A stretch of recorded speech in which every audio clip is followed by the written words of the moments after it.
Aqui está o mapa da África. A África compõe quase 1/5 da área terrestre do planeta e é o segundo maior continente depois da Ásia. O Oceano Atlântico faz fronteira com o continente ao oeste, o Mar Mediterrâneo ao norte, o Mar Vermelho e o Oceano Índico a leste e as águas dos mares Atlântico e Índico ao sul. A África é o mais antigo continente habitado na Terra, ganhando o apelido de continente-mãe. A África tem sido lar dos seres humanos e de seus ancestrais por mais de 5 milhões de anos. De desertos cobertos de areia e exuberantes florestas tropicais, a África é o lar de uma grande variedade de habitats. Uma enorme quantidade de recursos minerais do mundo, incluindo alguns dos maiores estoques de combustíveis fósseis, minérios metálicos, joias e metais preciosos são encontrados na África. Uma grande variedade de recursos biológicos, como as exuberantes florestas tropicais equatoriais da África Central e as famosas populações de vida selvagem das regiões leste e sul do continente, complementam esta riqueza. Essa parte do mundo é o lar de algumas descobertas aterrorizantes também. Junte-se a nós enquanto exploramos novas descobertas aterrorizantes na África que mudam tudo. O mistério dos círculos de fadas do deserto de Namíbia. O deserto do Namíbia é coberto por milhares de anéis de fadas. Mas por que existe um padrão de bolinhas tão grande? As pessoas têm gasto muito tempo tentando descobrir por que ocorrências planetárias específicas acontecem, sejam elas causadas por fatores geológicos, celestiais, ambientais ou meteorológicos. Mas sem a ciência, as pessoas têm frequentemente se voltado para a narração de histórias. Algumas tribos pré-históricas pensavam que a extinção momentânea do Sol durante um eclipse total era a consequência de alguma criatura horrível tentando engoli-lo inteiro. Tsunamis, erupções de vulcões e terremotos foram todos atribuídos à vingança divina. Muitos desses fenômenos têm sido explicados cientificamente ao longo dos anos, embora nem sempre haja unanimidade entre os pesquisadores, como é o caso do Círculo de Fadas da Namíbia. Na verdade, os círculos são manchas de solo nua, cobertas de vegetação. Eles podem ser encontrados em seus milhares no deserto da Namíbia. Em grande parte, os círculos das fadas têm escapado ao entendimento. O folclore local afirma que estas são manchas carbonizadas trazidas pelo hálito quente de um dragão, ou pegadas deixadas pelos deuses. Avestruzes rolando na poeira e contaminação radioativa são duas explicações dadas pelos cientistas sobre o porquê dos anéis serem formados. Há, no entanto, duas teorias amplamente aceitas que têm adeptos fervorosos que explicam como os círculos se formaram. De acordo com uma teoria, as manchas circulares são o resultado de cupins de areia limpando a vegetação do entorno de seus ninhos embaixo. O argumento alternativo é que o padrão pode ser explicado pelas plantas que lutam por água. Então, elas são cupins ou plantas? As demandas das respectivas crenças de cada campo são defendidas calorosamente, mas pesquisas de uma equipe de cientistas publicadas na revista Nature sugerem que ambas as hipóteses são válidas. Ambos os mecanismos considerados separadamente não podem levar em conta o surgimento dos círculos. O padrão pode ser melhor explicado pela interação dos cupins e plantas, de acordo com os modelos computacionais da equipe. No entanto, nem todos apreciam esta sugestão. A pesquisa não abordou a prevalência de tais anéis em lugares livres de cupins, de acordo com o Dr. Stefan Getzen, do Centro Alemão de Pesquisa Ambiental Helmholtz, que está firmemente ligado à planta da equipe. Parece que o enigma ainda não foi totalmente resolvido. Qualquer pessoa que esteja minimamente interessada na vida extraterrestre está procurando evidências concretas de que ela exista. A dura evidência ainda não se materializou. Os padrões de círculos culturais parecem ser um desses exemplos, embora os cientistas convencionais ainda não tenham verificado sua construção por visitantes extraterrestres. Outro exemplo de prova de visitantes extraterrestres pode ser encontrado na impressionante Pedra Azul Celeste, conhecida como Pedra do Céu. Desde os anos 90, lendas têm cercado essa pedra azul com veias brancas que têm uma aparência fosca. A narrativa se centra em um personagem enigmático, um geólogo chamado Angelo Pittoni, que viajou para Serra Leoa, na África Ocidental. Um chefe de fula, em Serra Leoa, vendeu as estranhas pedras azuis para o geólogo italiano Angelo Pittoni em 1990. A tribo insistiu que as pedras foram deixadas para trás por visitantes celestiais. Pittoni viajou de volta para a Europa antes de trazer as enigmáticas pedras para uma universidade para exame. As descobertas revelaram que as pedras não correspondiam a nenhum mineral reconhecido. A razão pela qual as pedras mantiveram sua coloração azul também iludiu os pesquisadores. Um pequeno pedaço foi moído e examinado sob o microscópio, mas nenhuma totalidade azul foi vista. O calor alto não mudaria o mineral na pedra. Os ácidos não poderiam degradá-lo também. Um exame adicional revelou que 77,17% da pedra continha oxigênio, cálcio e carbono, e uma substância orgânica não identificada constituíam os componentes restantes. As pedras do céu podem ter 55 mil anos de idade ou mais. Por causa da série Ancient Aliens, do History Channel, e outro indivíduo, o artista e designer americano Jared Collins, o conto está atualmente em destaque. Collins fez uma aparição no The Daystar Gods of Sirius, carregando uma pasta cheia de amostras de pedras do céu. Collins confirmou que as pedras do céu são diferentes de qualquer coisa na Terra após anos de viagens e estudos. Parece que cada pedra celestial é única, embora não tenha prova de que os extraterrestres trouxeram as pedras para a Terra. Ela ainda é uma prova dura e atraente e um alimento para o pensamento. É também apenas uma parte da história muito maior sobre a fé da tribo africana nos seres celestiais. A luz Dendera. O templo da deusa egípcia Hathor, em Dendera, que é um dos templos egípcios antigos mais bem preservados, pode ter retratado tal artefato em uma de suas paredes. Isso fez da luz de Dendera um tópico particularmente controverso, porque não é exatamente um artefato de tecnologia antiga em potencial. A iluminação elétrica tinha sido inventada no Antigo Egito? 3 relevos de pedra no templo representam a chamada luz Dendera, que a princípio se assemelha a uma lâmpada em forma de tubo Crookes, em uma tomada de lótus em uma extremidade e um cabo correndo por baixo dela, e um filamento de corda em forma de cobra no interior. A lâmpada é mantida no alto por um sacerdote na ilustração, mas amplamente reconhecida de chamada luz Dendera, e algumas outras figuras abaixo dela. A lâmpada parece estar apontada para cima de um dos personagens. A lâmpada também é acompanhada por um pilar Jed, de 2 braços, cujas mãos parecem estar presas à serpente ou um cordão dentro. A luz é retratada com um babuíno segurando 2 facas na sua frente. A ideia de que esta imagem representava uma lâmpada elétrica foi primeiramente apresentada por um engenheiro elétrico norueguês. No entanto, a maioria dos egiptólogos atribuiu um significado diferente à chamada luz Dendera. A chave é ter em mente que os relevos são acompanhados por inscrições e outras imagens. Assim, ao interpretar as vinhetas, é importante levar a escrita em consideração também. As informações diretamente relacionadas à mais renomada cena de luz da Dendera são retiradas de uma tradução dos escritos relacionados a estas imagens pelo egiptólogo Dr. Wolfgang Whitekus. De acordo com as inscrições, Har-Somptus, outro deus criador conhecido como Horus, o unificador de 2 terras, é a serpente que emerge da flor de lótus. O pilar de Jed está carregando seu cadáver na barcaça do dia, que é referido como o cabo, na hipótese de luz de Dendera. Símbolos na chamada luz Dendera, que estão genuinamente ligados à mitologia egípcia, são muito mais fáceis de se ver agora. De acordo com o antigo mito da criação egípcia, uma flor de lótus foi o primeiro item a aparecer do ilimitado mar primordial de Freira, também conhecido como o Mar das 2 Facas, que existia antes da criação. Segundo a lenda, esta flor deu origem ao Amon-Ra, a divindade do sol. Similar ao relevo do templo de Hathor em Dendera, existem outras antigas representações do lótus na forma de uma lâmpada. Também sabemos que Amon-Ra foi mostrado como uma serpente em uma bolha em obras de arte subsequentes. A bolha ou essência da serpente ao redor poderia representar a criação do universo a partir do nada.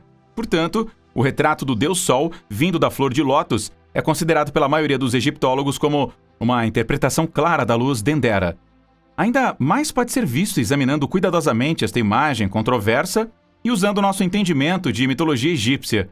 Como resultado, muitos dos símbolos representados nos relevos contenciosos que alguns afirmam refletir a luz de Dendera têm raízes nos mitos da criação egípcia antiga, rituais, deidades importantes em seu panteão e conceitos de renascimento.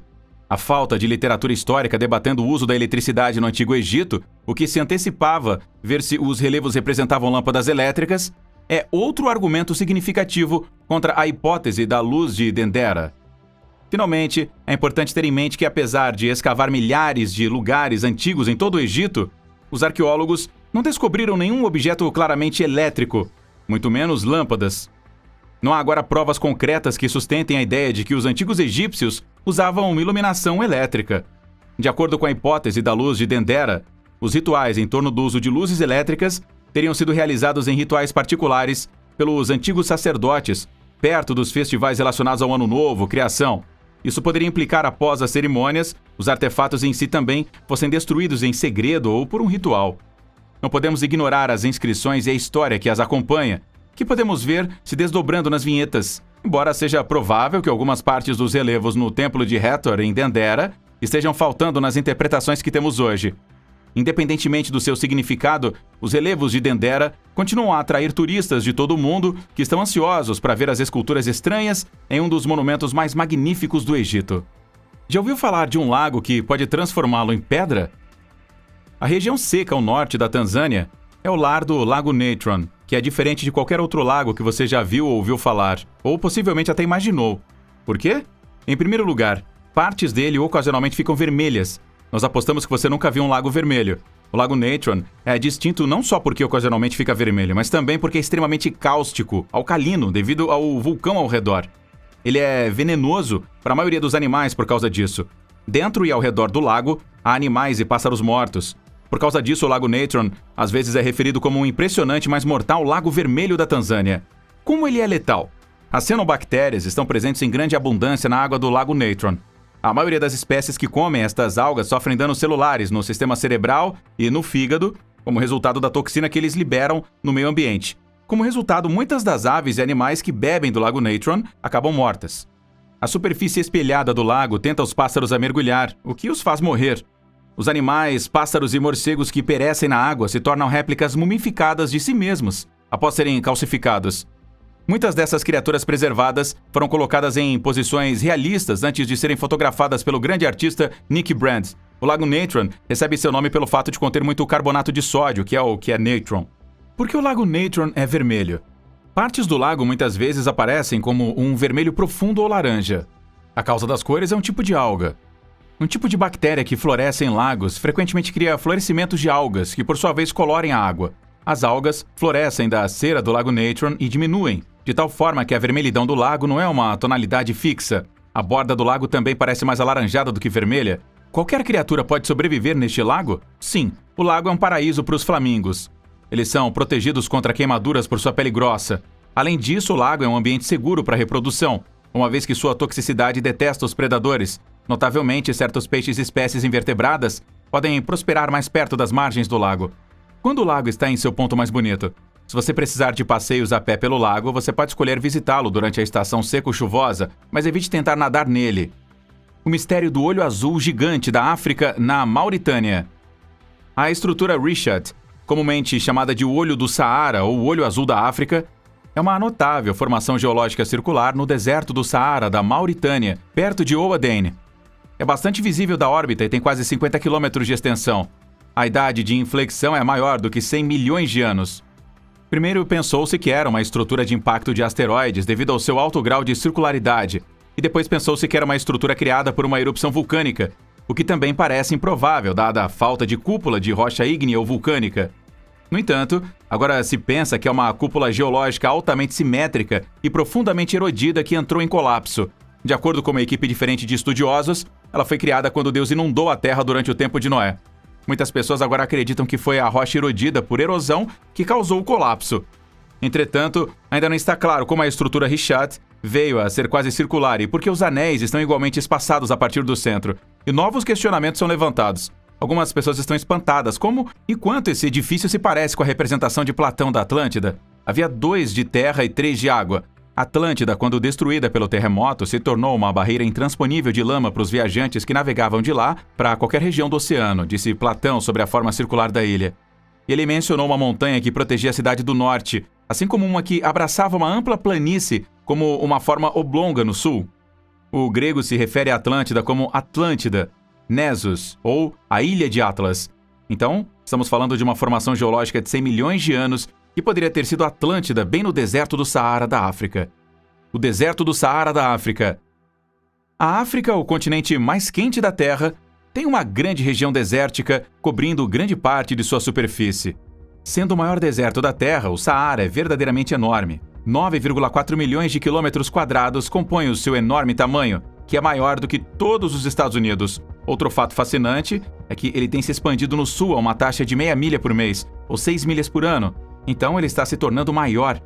Embora o deserto do Saara contenha muitos tipos diferentes de terreno, seu recurso mais conhecido são os campos de dunas de areia, que são frequentemente exibidos em filmes. O sistema dunar representa cerca de 25% total do deserto e tem uma altura máxima de 183 metros, 600 pés. Muitas espécies vegetais e animais podem ser encontradas no Saara. Apesar de ser um ambiente severo e desértico, o Saara é o lar de mais de 500 espécies de plantas, 70 espécies de mamíferos, 90 espécies de aves, 100 espécies de répteis e várias espécies de aranhas, escorpiões e outros pequenos artrópodes. Apesar de ter raízes norte-americanas, o camelo é uma das criaturas mais reconhecíveis do Saara. Há inúmeros outros mamíferos que vivem no Saara, incluindo gazelas, adaxes, chitas, caracais, raposas do deserto e cães selvagens. Numerosas espécies de cobras, lagartos e até crocodilos podem sobreviver e até prosperar no clima do deserto se houver água suficiente. O Saara também é o lar de uma variedade de espécies de artrópodes, incluindo escaravelhos de esterco, escaravelhos normais, escorpiões, deathstalker e numerosas espécies de formigas. E de acordo com cientistas, as espécies vegetais no Saara se adaptaram às condições secas, desenvolvendo raízes subterrâneas profundas para descobrir fontes de água escondidas e folhas em forma de espinhos para reduzir a perda de umidade. Enquanto o Vale do Nilo e outras regiões do oásis do deserto abrigam uma grande variedade de plantas, incluindo oliveiras, tamareiras e outros arbustos e gramíneas, as partes mais secas do deserto são praticamente estéreis de toda a vida vegetal. Portanto, o fato de que a maior espécie de sapo do mundo é encontrada na África pode, na verdade, não ser uma surpresa. É o apelido do Goliath Bullfrog.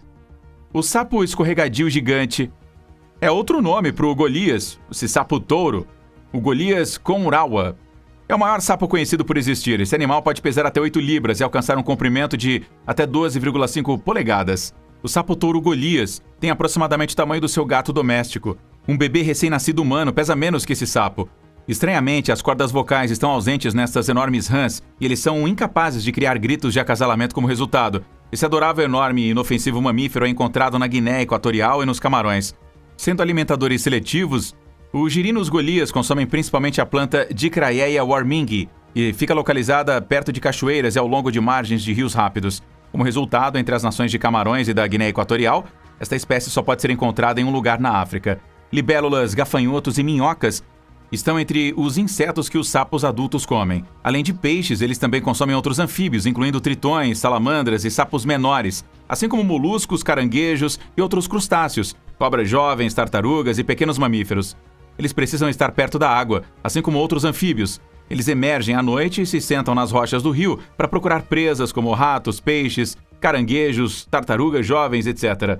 Essas rãs chamadas de Golias têm uma vida útil de 15 anos na natureza e mais 20 anos em cativeiro. Eles não vivem tanto tempo na natureza por uma variedade de razões. A principal causa é que eles são caçados por comidas, o que é seguido pela perda de degradação do habitat.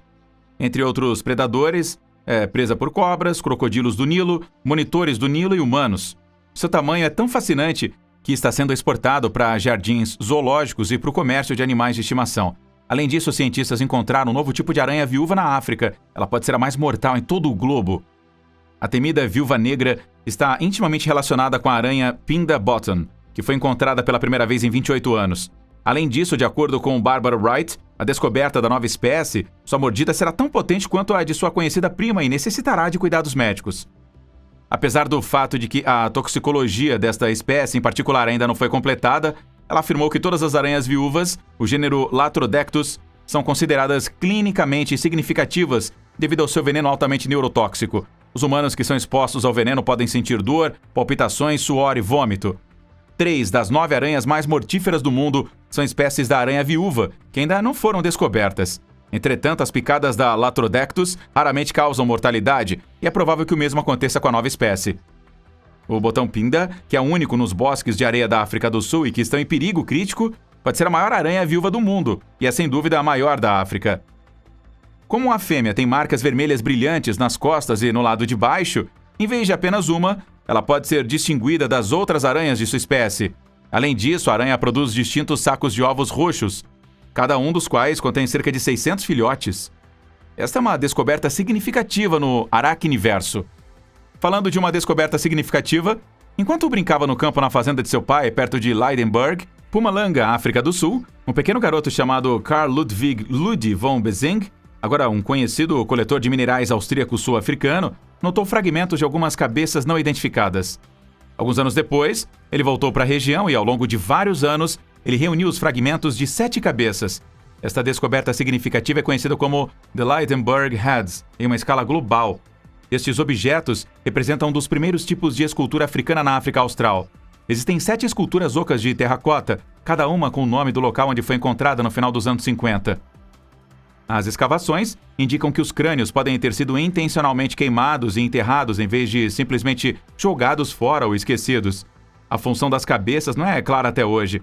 Pouco se sabe sobre as pessoas que fizeram as máscaras, mas, a julgar pelo cuidado com que foram enterradas, as pessoas que fizeram isso devem ter pensado muito bem nos objetos. Na testa, nos tempos e no espaço entre os olhos, As cabeças exibem marcas de escarificação, cicatrizes feitas propositalmente para fazer padrões na carne. 6 das cabeças são humanas e a 7ª uma cabeça de animal falsa de algum tipo. 2 das 7 cabeças são suficientemente grandes para servir de capacete e estão cobertas com pequenas figuras de animais.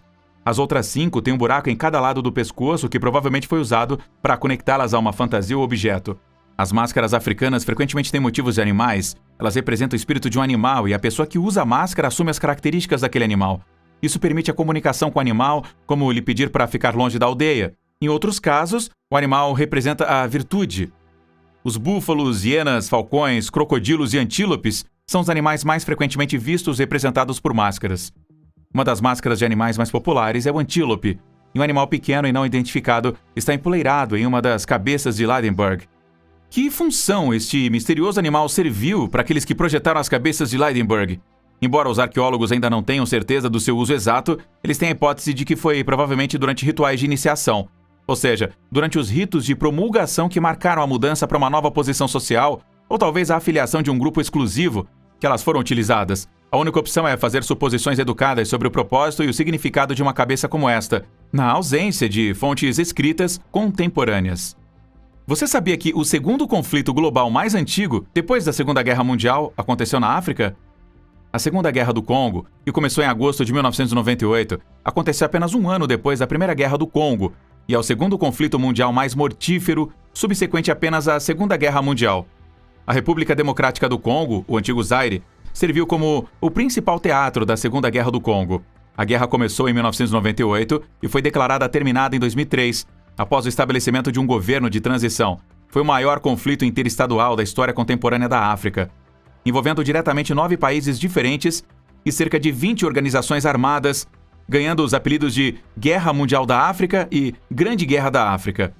Ao longo da guerra, o estupro foi empregado como arma de guerra. A Anistia Internacional, uma organização de direitos humanos, estimou em outubro de 2004 que 40 mil casos de estupro haviam sido relatados durante os 6 anos anteriores, com a maioria ocorrendo no Kivu do Sul. Além de causar danos físicos e mentais às vítimas, a natureza endêmica do estupro no conflito facilitou a disseminação do HIV e outras DSTs na área. Acredita-se que esta guerra tenha causado 3,8 milhões de mortes, a maioria das quais foram causadas por desnutrição e doenças. Milhões a mais de pessoas perderam suas casas e fugiram para as nações vizinhas em busca de segurança. A guerra foi formalmente encerrada em julho de 2003 e os ex-combatentes concordaram em formar um governo de unidade nacional, mas o Estado ainda era fraco e grande parte da região leste foi atormentada por conflitos violentos.